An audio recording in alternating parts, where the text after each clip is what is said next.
Hello everyone and welcome back to my channel. My name's Bryony and today I wanted to share with you my February reading list.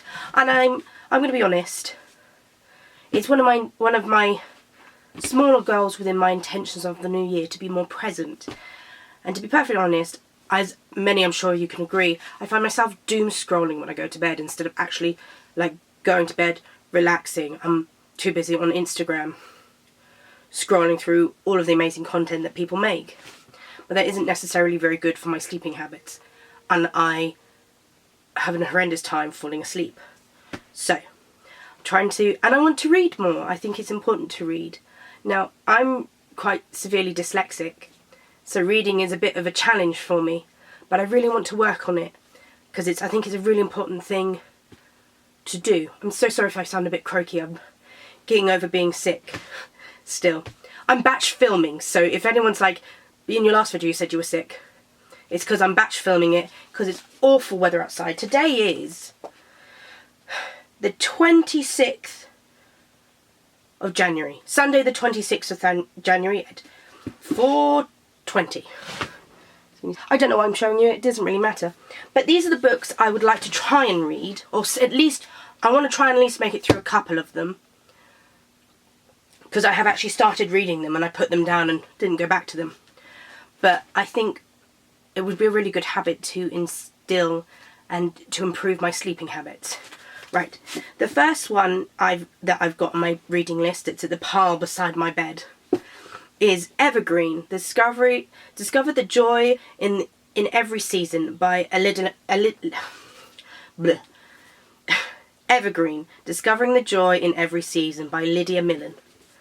Now, I follow Lydia, and I followed her for a really long time, and I really like her content. I love the journey she's been on, and so I have actually started reading Evergreen, and I'm really looking forward to getting back to it and reading it. And my mum saw it and is really intrigued to read it too, so I'm going to read it, and my mum's going to read it, and we're going to discuss it, which I think will be a really lovely thing to do. And it's a really beautiful book. I'm a sucker for a hardback book. And the pictures on the inside, the illustrations are just so beautiful and so whimsical. Okay. Some of these are self-help books, and some of these, and I've got one storybook and one autobiography, because I find that if I'm not careful, I'll just fall into one genre, and it's important, I think, to have a vast collection, because life is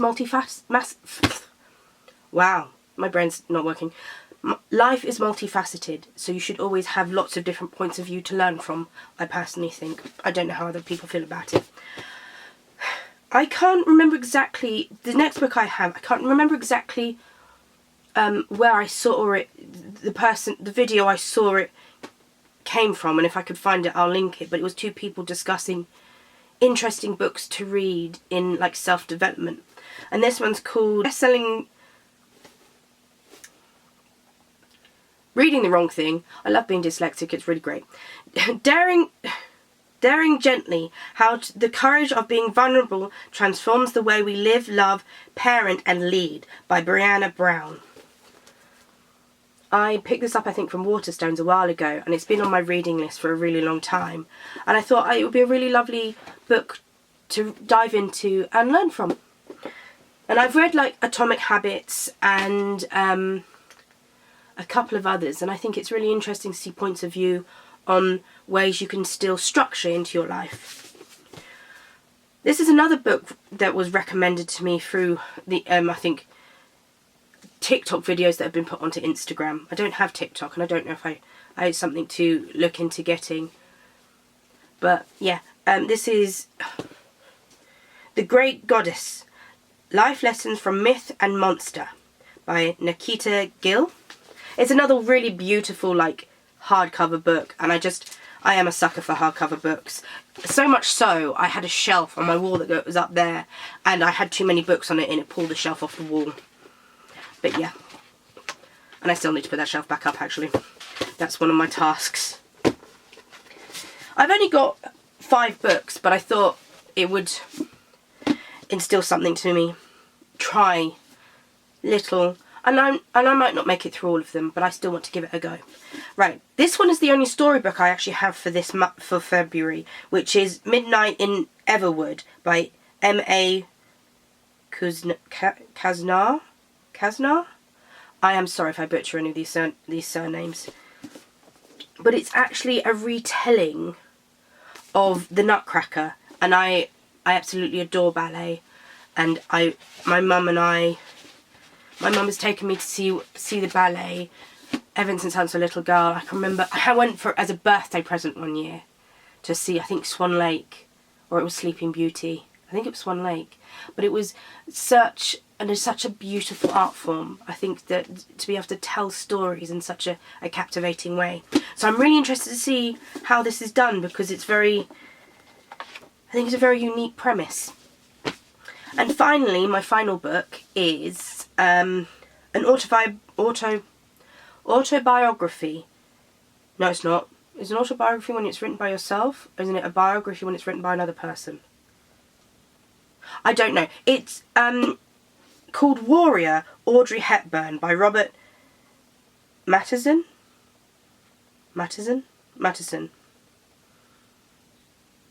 He's the author of The Dutch Girl on Audrey Hepburn and World War II.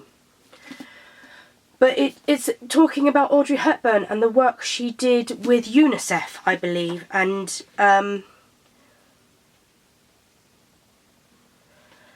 think it would be truly interesting. She was such a captivating icon of cinema, and did so much work, and her early life was so difficult, as many of the stars of the golden age of Hollywood were.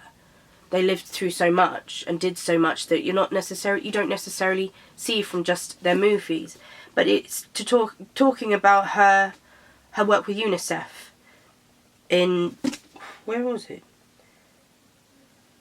I can't remember exactly, as I haven't read the book yet, but I'm hoping to read this.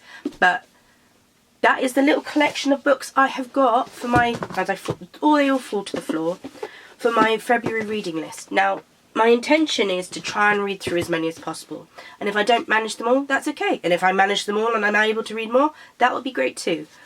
But I really want to have this intention of trying to be more present and doing better things for myself to improve life. So, these are the books I'm hoping to read. If you have got any, I would love to know what books you're reading, if you're reading any, and if you've got any recommendations. And if you have any recommendations for books, I'd love you to share them. So, thank you for watching, if you made it this far, and I'll see you next time. Bye guys.